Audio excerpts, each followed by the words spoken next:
नवी हुकूमत के 100 दिन पूरे होए तो हुकूमत वालों इन्हां 100 दिनों में किए गए इकदामात की तफसील दसन वास्ते एक तकरीब मुनक़द की गई, जिहदे विच वज़ीर खजाना, वज़ीर खारजा ते वज़ीर आज़म पाकिस्तान इमरान खान ने भी खिताब किया। अपने खिताब में वज़ीर खारजा ने खारजा महाज से 100 दिनों में समेटिया गई कामयाबियों का जिक्र किया तो वज़ीर खजाना ने अपनी पॉलिसी राही आम आदमी नूं रिलीफ देने की गल की।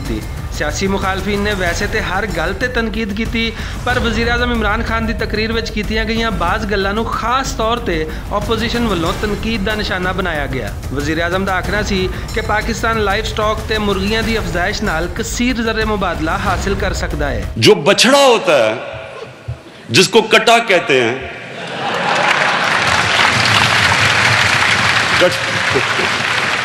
रेलू कटा नहीं, कटा, वो अब उसको दूध नहीं देते, उसको जल्दी से मार देते हैं या वो हलाल कर देते हैं उसको। हम इतनी बड़ी अपॉर्चुनिटी मिस कर रहे हैं कि वो जब बछड़ा बड़ा होता है तो वो सबसे तेजी उसके ऊपर जो गोश्त आता है, अगर हम सिर्फ उनकी मदद कर दें कि वो बड़ा हो जाए और वो भैंस को हम उसको हम एक्सपोर्ट के लिए करें, यहाँ भी गोश्त सस्ता हो जाएगा। हमने देसी मुर्गियों की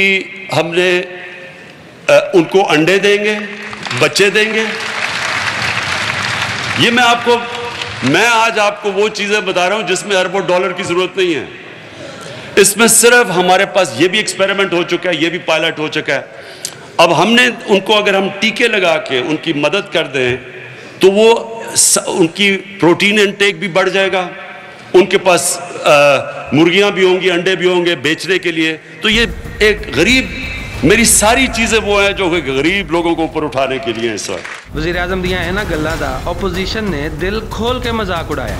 वज़ीर आज़म साहब 100 दिन हो गए हैं हुकूमत में आए हैं और अभी तक ये नहीं जान पाए कि रूल्स ऑफ बिजनेस क्या है। वो कौन से शोबे हैं जो वफाकी हुकूमत के हैं और वो कौन से शोबे हैं जो सूबाई हुकूमत के हैं। जिन कट्टों को पालने की वो बात कर रहे हैं, जिन मुर्गियों को टीके लगाने की वो बात कर रहे हैं और जिन अंडों से डॉलर उगाने की वो बात कर रहे हैं, लाइफ स्टॉक, पोल्ट्री, एग्रीकल्चर, ये सूबाई हुकूमत का दायरा इख्तियार है। पाकिस्तान का वजीर आजम जवाबदेह नहीं है कि पाकिस्तान में कितने कटे सेहतमंद हैं या बीमार हैं। अगर हकीकत पसंदी नाल वेख्या जाए तो वज़ीर आज़म पाकिस्तान की गल हकीकत दे इंतहाई करीब है। पाकिस्तान लाइफ स्टॉक दे विच ना सिर्फ खुद कफील है बल्कि साडे डंगर अफगानिस्तान भी जाते हैं।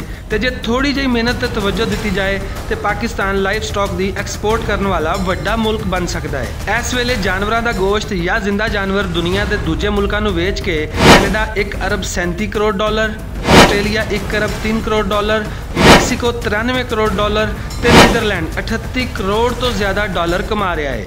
तो फिर पाकिस्तान क्यों नहीं कमा सकता।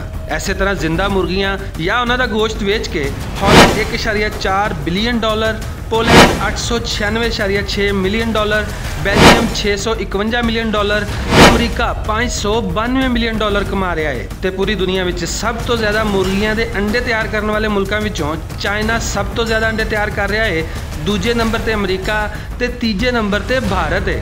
की वजह है कि पाकिस्तान इन्हां मुल्कों में अपना नाम नहीं लिखवा सकता। सिर्फ हुकूमत की तवज्जो की जरूरत है जिहड़ी मौजूदा हुकूमत दे रही है। इसलिए तर्जमान वज़ीर आला पंजाब ने वज़ीर आज़म दीयां गल्लां नूं तनकीद का निशाना बनाने वालियां नूं शीशा विखा छड्डिया है। वज़ीर आज़म पाकिस्तान इमरान खान ने भी समाजी राबते की वैबसाइट उत्ते आके मुर्गियां ते आंडियां नाल गुरबत खत्म करने की गल का मजाक उड़ाने वालियां नूं गुलामाना जहनीयत वाले लोग करार दिता है। सियासत अपनी जगह, अगर मौजूदा हुकूमत लाइफ स्टॉक ते पोल्ट्री उत्ते तवज्जो देवे तो इस गल विच कोई शुबा नहीं कि पाकिस्तान इस सनत तो कसीर ज़र मुबादला कमा सकता है। मुर्गियां पाल के गुरबत दूर करने का कॉन्सैप्ट सब तो पहले बिल गेट्स ने दिता सी। बिल गेट्स का आखना है कि जे तुहाडी इनकम $1 रोज़ाना तो घट है तो फिर तुहानू एक मुर्गी जरूर पालनी चाहिए है, जिहड़ी कुछ अरसे बाद तुहानू इन्ना फायदा दे सकती है कि शायद ही किसी कारोबार तो मिल सकता है।